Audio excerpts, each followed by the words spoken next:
The office of the lieutenant governor has several functions, the primary one of which is to take the place of the governor should he or she not be able to serve. But among the ones we discussed with Xay Khamsyvoravong that pertain to the disabled population include accessible campaigning, the state as model employer project, small business advocacy, and healthcare in Rhode Island. So I'm Annette Bourbonniere, and this is CriptheVote, a sub-series of Nothing Without Us, stories and discussions of meaningful inclusion. I am a 70-ish-year-old woman with gray hair, dark rimmed eyeglasses, and I'm sitting in a power wheelchair. Please take the time to free subscribe if you have not already done so. Give me a like and make some comments. I do read all the comments. All the podcasts are available with captions in English and other languages that are available in the settings of your computer. So welcome today. My guest is, this is the CriptheVote sub-series, and my guest is Xay Khamsyvoravong. How did I do on that? You nailed it. Thanks so much. Okay, and he's currently a Newport City councilor, former Newport City mayor, and now a candidate for lieutenant governor of the state of Rhode Island. Welcome, Xay. Thank you for having me on. Okay, so, we talk a lot about, we're here talking about disability because it's not a topic anybody includes in their campaigns. Mainly, well, two reasons, I think. One is that people don't know a lot about disability. It's never been an openly discussed topic. And the other thing is people are afraid. Mm-hmm. Either afraid of disability as a topic in general or afraid they're going to say something wrong about it. So this is not intended to be a threat.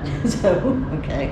And we've met before. You know I'm not threatening at all. And you're also not shy. Exactly. This is true. I have to own up to that, right? No, but that's a good thing, right? I think a lot of times in politics, we're very focused on being polite. We can get overly focused on the formality of it, but the directness is important and it matters. In the end, it's helpful. Right. Yes. Good. So let's talk. 26% of the U.S. population has a disability. It's, there may be a slight variation in Rhode Island and how many of them are voters, but you can say there is a likelihood that 26% of your voters have a disability. So I think it's time to start including disability in this discussion. We are going to be asking people to please pledge to campaign accessibly. Because if your campaign is accessible, you're saying, people with disabilities matter. That makes a difference. And we are, a fourth of the potential voters. It's worth it. It's also one of the problems we've had in the past with in general, is people holding events, public events in spaces that are not accessible. And that says, well, you don't think the ADA is all that important. But yesterday was the 36th anniversary, by the way, of the Americans with Disabilities Act. It was, yeah. So your timing is great. Here we go. So we are going to ask, you can download the pledge. We ask you to really look it over, to pledge to as much of it as you can. Mm-hmm. Tell the disability population that we matter to you, and that's what we ask for. So, but let's talk about the role of lieutenant governor and how you can interact with the disability community and support us. Mm-hmm. Okay. So, the lieutenant governor, this is right from the state website, serves on the Rhode Island Emergency Management Advisory Council, mm-hmm. the Small Business Advocacy Council, is actually the chair of that. And you're gonna have more jobs, you know that, right? And the long-term care and the office initiates legislation, which a lot of the offices cannot. But you can initiate legislation and assume advocacy and leadership roles in policy areas, including emergency management, veterans affairs, education, economic development, the environment, long-term health care, and elderly affairs. And you can be a liaison between citizens and state agencies. Do you think you'll have enough to do? I think we're not going to have any trouble staying busy. I do not think so. No. I want to add something that's a little bit off topic for 1 second. I saw your comments about what was said about your opponent, the current lieutenant governor, and I appreciate that. That's really the right thing to do. There's just no room in civil society for that kind of stuff. I mean, that was not acceptable at all.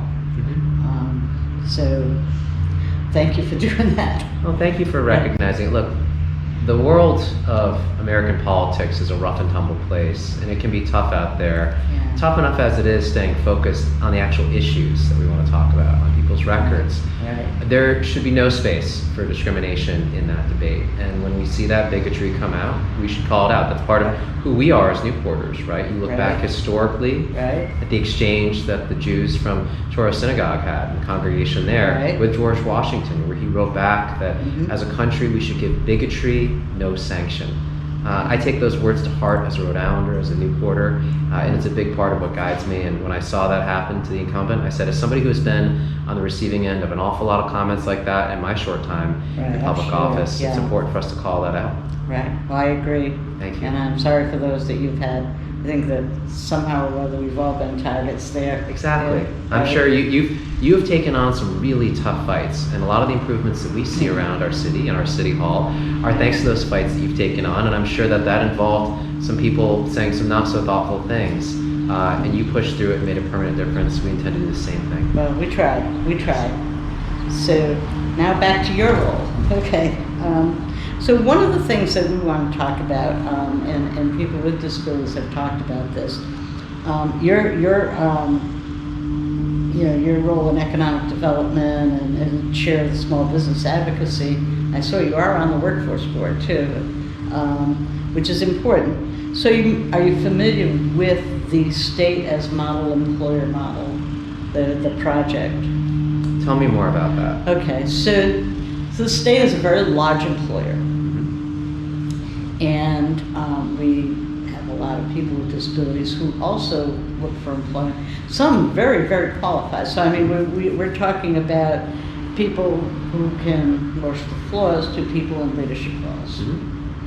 And asking now, the state needs to be, and actually this is a national project, but the state needs to be a model employer in this, showing that we hire based on skills. My own motto is you hire the ability and you accommodate the disability, and that's it. And then you can hire, promote, retain, do the things that help people grow and help integrate people with disabilities into society. There's a lot of talent out there, and the state we're asking that they do that, because they have departments where they have a lot of functions related to disability, and they don't understand it, because they don't have anybody with the lived experience as well as the knowledge. So and look, the greatest potential that we have in government right now, particularly with an office like the office of Lieutenant Governor, where you get to choose the items that you work on every single day, is to try and choose and to do work that helps restore people's faith in democracy and the fact that they are seen by and heard from and are seen as important participants in that. That starts with the accessibility of the workplace. That's why one of my favorite programs at the Governor's Workforce Board, also one of the most underutilized, are the workplace accessibility grants that we have, up to $5,000 for any employer with fewer than 25 employees, to make adjustments to the workplace itself to make sure that... All right, so the idea is, again, the employment and accommodating. You were talking about the workplace grant, the accessibility grants. Right, and we find that every year, not enough employers are taking advantage of the funding that's available. Right. When you start thinking about the model that the state sets Yeah. as its largest employer, if we expect our small businesses to follow suit, we need to be showing at the state level how it's done. And Right. so the model employer concept is something that I wholeheartedly agree with. Oh, that's good. That's great to hear. In my work, I'm always telling people about that workplace grant because it really does make a difference. As businesses are all often saying, "Oh, it's such a big problem to accommodate people with disabilities. We don't want to be accessible, etc." And they fail to recognize one. They say, if we had some government help. Well, there's also the $10,000 tax credit, a 50% tax credit up to $10,000 in a year for removing barriers to disability. Well, and I know that in your space with the work that you do, you're very helpful to individuals and parties trying to understand how to navigate that system. It's often not as straightforward as it should be, but we have to do this for another reason that isn't as altruistic as just being accommodative and accepting everybody, but we need everybody in the workforce that can help right now. We know that we have a rapidly aging population in the state. Most population pyramids for states look a bit like a pyramid, right? With your older community members at the top and a younger population. In Rhode Island, we have more of a population box. And we know that a lot of the professionals that we rely on in order to continue providing a society that works and functions well are now retirement eligible. We also know that with a lot of the pressures from recent reforms around things like immigration, our workforce is severely constrained. And so we need to be making sure that we can get the best talent possible into the workplace, being productive for us. That means taking advantage of things like the Workplace Accessibility Grant, like the tax credit that you noted, to make sure that we have the workforce the state needs very badly right now. Well, that's good. We're going to be looking to you for some leadership on that. That would be really great. We also really need to convince small businesses that it is to their benefit. I can tell you so many stories of businesses that have lost significant sales because we couldn't get in, and not only us, but the people we're with. And that's kind of a challenge, when people very narrowly think, I've never had anybody in a wheelchair tell me they couldn't get in here. Okay, so we couldn't get in to tell you, but there's that part. But we also have friends that we're with and relatives, and and I did have an incident where I had a friend visiting from Seattle and thought she would do some shopping for some wedding presents, and she saw something in a window. She said, "Oh, let's go." And I said, I can't go in. Go ahead. I'll meet you out here. So if you can't go. And they did not get that sale. She ended up buying her gifts back in Seattle. And they were nice gifts. Well, and there's a lot to be learned from it, but in the most basic sense, you wouldn't turn away 1 in 4 customers if you're a business trying to bring in customers. So we need to be thinking that way. Right. From a design perspective, though, there's an added benefit. I am a big believer in the urban planner Gil Penalosa. I'm not sure if you're familiar with Gil's work. Gil was the city planner in Bogota. He went on to be a mayoral candidate up in Toronto. And he has a concept called 880, which is the communities that are good for people who are 8 years old and younger, and 80 years old and older are good for all of us. They're better for all of us, because it's not a question of if, but when you will run into a situation where you may go to that spot that you take for granted being able to stroll into every time, and your party isn't going to be able to join you, and that is going to cause some level of issue. We found this recently with a group that was looking at doing an accessibility summit here in Newport, and they frustratingly found that there weren't venues that could accommodate them as a group. It's a big piece of business to let walk out the door. So we need to be thinking about constantly how we can improve the spaces that we are in and how we encourage our businesses in that area to be helpful as well. And that's just a matter, like I said, on the employment end, this is just a matter of good business. Yeah, all over. I mean, we call it the curb cut effect. Yes. Because it not only helps those of us who need curb cuts and wheelchairs, but how many parents with strollers and trying to just manage little kids and maybe a dog. It's a lot. How about the people who are delivery people and need to bring their trucks up. There are all kinds of luggage when you're walking, carrying luggage, dragging your luggage around. I mean, so those curb cuts are used by everyone.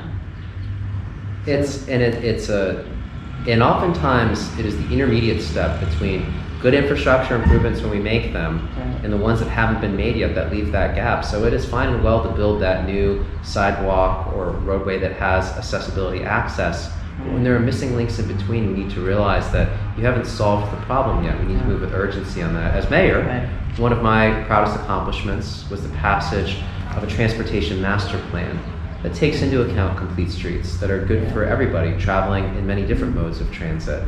We got the plan passed, which is great news, but then the city actually didn't fund the plan. And when we set aside funding for the plan, there always seemed to be another priority that came up to which they wanted to put funding to instead. Or they said, oh, we haven't put enough time into planning it.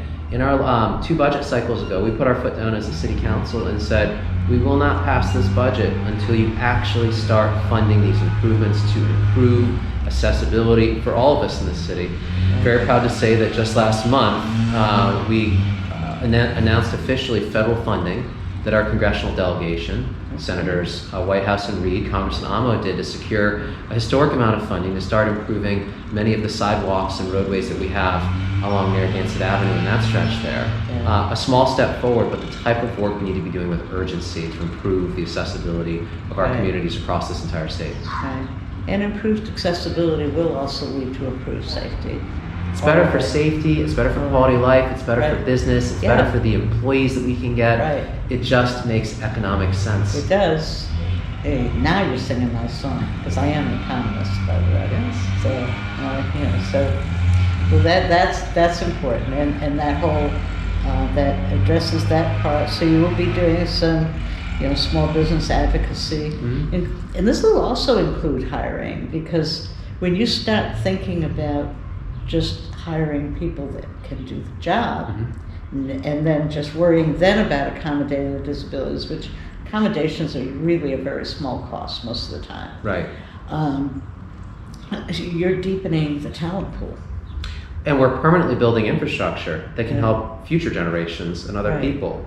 Either both physical infrastructure, but also procedural infrastructure. Getting government used to the fact that upgrading its facilities in a way that allows it to get the best possible talent in the door to the desk is an important part of what we do for everybody that comes after us, in addition to ourselves separately in the moment itself. Now there's another council that wasn't mentioned in that list because it sat dormant for a number of years. Which is? It's called the Intergovernmental Council. This was a council That's not on the list. Yeah, the Lieutenant Governor used to chair this council. It sat dormant for a couple decades now. The role of this council is to coordinate government's response and adaptation to any sudden changes in either federal funding or federal program requirements. And so when you start to think through the changes to Medicaid that we're receiving right now, the employment verification that's becoming necessary now, you realize this is going to have a tremendous impact on the funding available for accessibility, on the benefits available to those who need to be able to lead healthy and holistic lives in our community. Sure. And I think it's prime time for that council to get taken out of retirement, put back into effect to help this next governor achieve that. You think about the role of the governor. A governor, while they may have great plans they execute on, oftentimes end up focusing their time on the crisis of the day, right? I don't think that Dan McKee would have chosen the Washington Bridge to deal with, or they end up dealing with the opportunity of the day, that new company that might relocate to our state. The interim grind of government, the work that needs to be done to improve it consistently, slow and steady wins the race, needs to happen. And work on these advisory commissions, as well as things like that Intergovernmental Council, are a very good way to keep that going, to keep restoring people's faith that democracy is listening and making forward progress. That is going to be really critical during this Medicaid crisis coming up, because there are a couple of parts of that are so incredibly contradictory and are going to really be dangerous for a lot of people, probably myself included. First of all, the work requirement. Now, so there's two sides to that work requirement, because you have the work requirement, you have to work at least 80 hours a month, but you're not allowed to earn money over a very limited amount of money. How's that going to work? We have a program. There is a group of researchers and people with disabilities, researchers and advocates that have there's a program called the Disability Squeeze, and that's part of the problem. Is that we have very high expenses for ourselves. We have to rely on Medicaid, and yet we're forced then into poverty, which is totally nonsensical. I want you to think about many of Rhode Island's biggest challenges, just more globally speaking, right? The current state of our infrastructure, the public pension funding crisis, which persists, the state of public education, the state of our healthcare system, and of course, as we are talking about here, the lack of accessibility improvement. Right. You realize that all of these challenges to date have largely been self-imposed. It is because we as a state spend a lot of time doing studies, we spend a lot of time trying to figure out who's to blame for things that haven't gone right, but we haven't spent enough time acting with urgency to fix things. Right. Now, it might seem like that's very troubling right now, but what's truly scary is what you think about will happen when, as we are seeing right now, the music starts to stop and it's no longer self-inflicted pain, but externally inflicted pain. Right. Things like the impacts of climate change, things like the impacts of AI, and as we're talking about right now, the impact of this absolute chaos coming out of Washington. Yeah, right. We desperately need a new generation right now in this state that is willing to unapologetically and aggressively get the job done.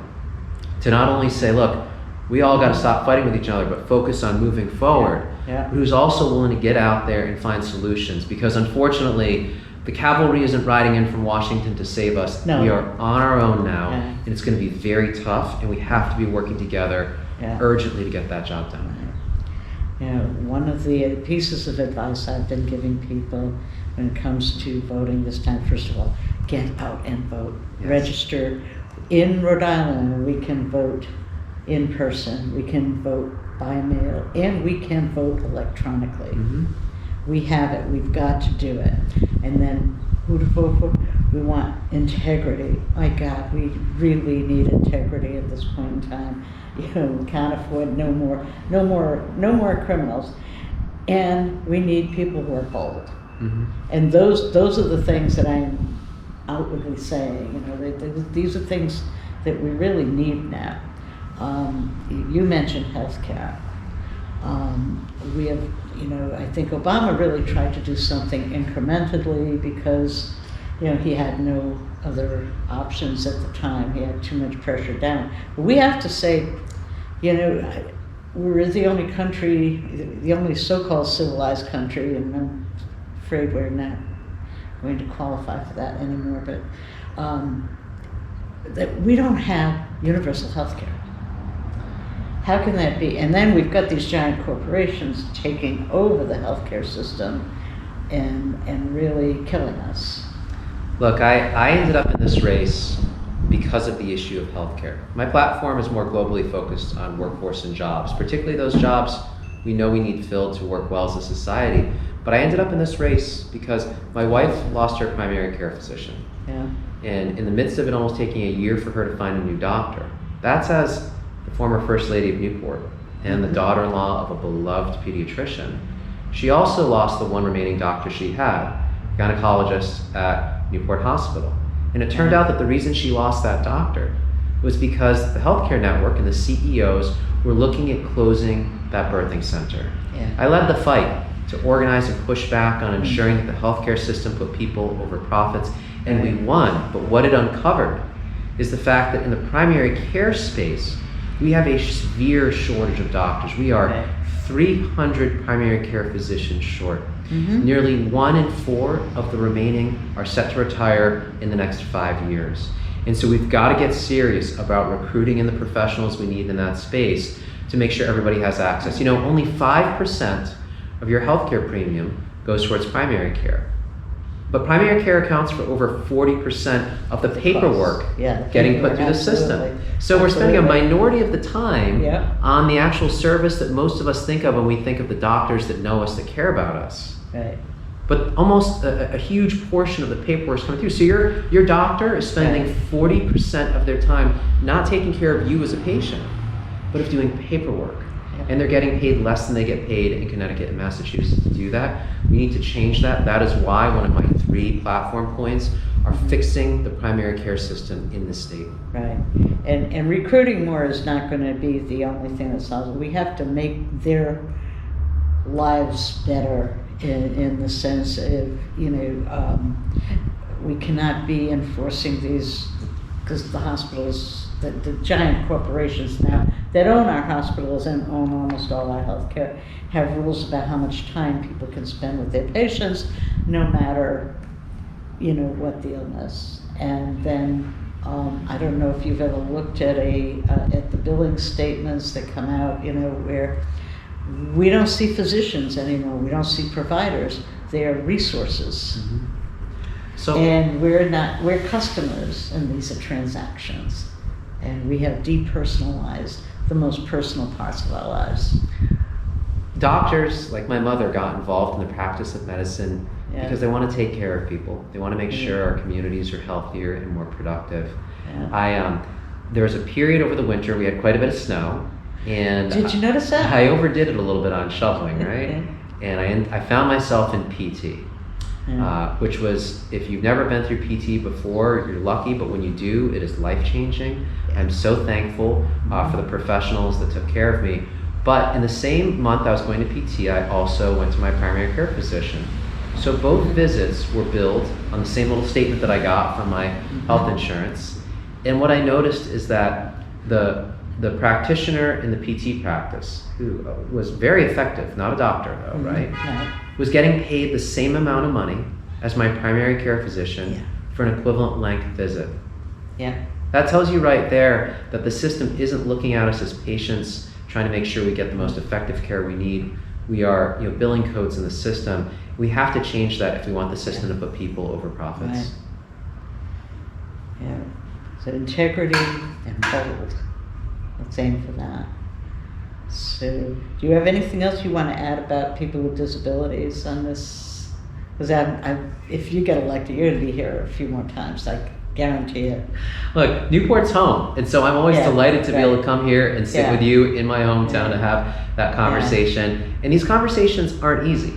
And I credit the directness that you have in communication and advocacy on this. I think it's an important part of the honesty of the conversation we need to be having, because it's an ongoing dialogue. It's a progression of getting better at what we're doing.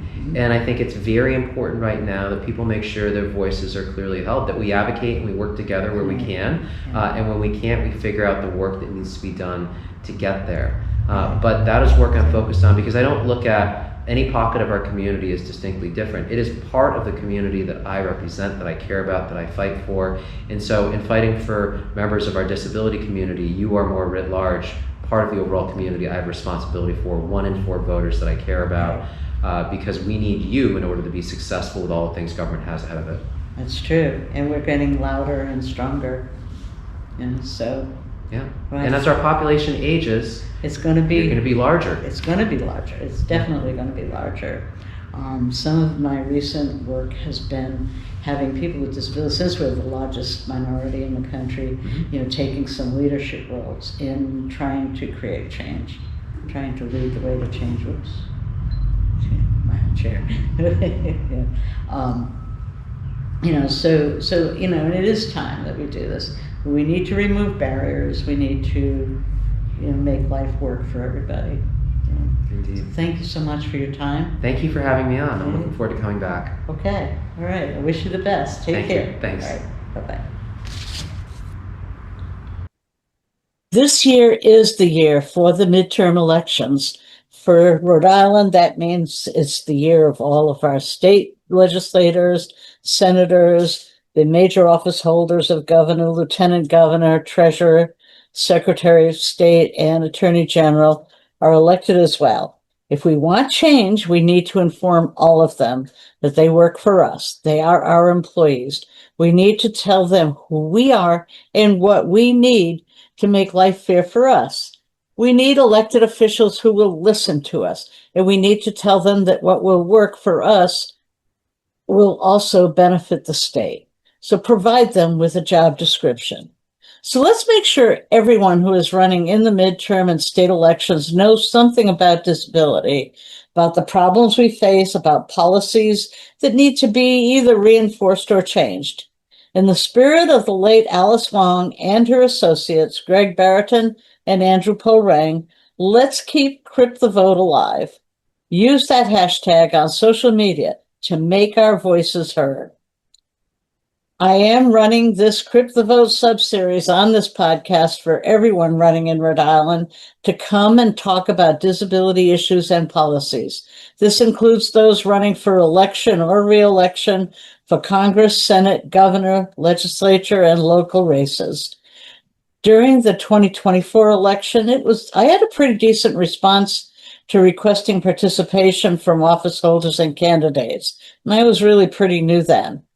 So I hope for the same or better in 2026. So far, it's looking good. At the present time, I am focusing on those who will be in the primary. Now, as listeners to Nothing Without Us, you can participate in this. In fact, I invite you to participate in this. Let me know, who do you want to hear from? What do you want them to know? What questions do you want answered? And let me know if you want to join me in that interview and information session. Nothing Without Us should be a place for many voices to be heard. And while I think I'm pretty in touch with disability issues, I'm sure some of you will think of things I do not. If this is to be a lively community, then you should have a seat at this table. It's through empowering ourselves that we will be able to protect our rights. So let's do it. You can tell me in the comments who you want to hear from, what questions you want asked or issues discussed, and if you would like to join in this interview. Let's make all of our voices heard. I have begun inviting current lawmakers and known candidates, and it will be nonpartisan. And I want to include questions and comments that you submit, as well as some of my own. The focus of these discussions will be about disability and how laws and policies affect us. We will not include general campaigning. They can do that anywhere and do. So I have published a pledge to accessible campaigning that is posted on Patreon. You can download it and give it to every candidate you encounter. Let them know that the disability population comprises 26% of their voters. It's just a little more than 1 in 4 voters, and that they need to consider this when campaigning. Signing it will tell that 26% of voters that we matter. And it will also it will also indicate that they do not pick and choose which laws to uphold, a quality that we desire from our representatives in government. So thank you for listening. I'm Annette, and this has been CriptheVote. Please subscribe to this podcast. Even free subscriptions will give you access to all the regular and important episodes, including the entire CriptheVote sub-series.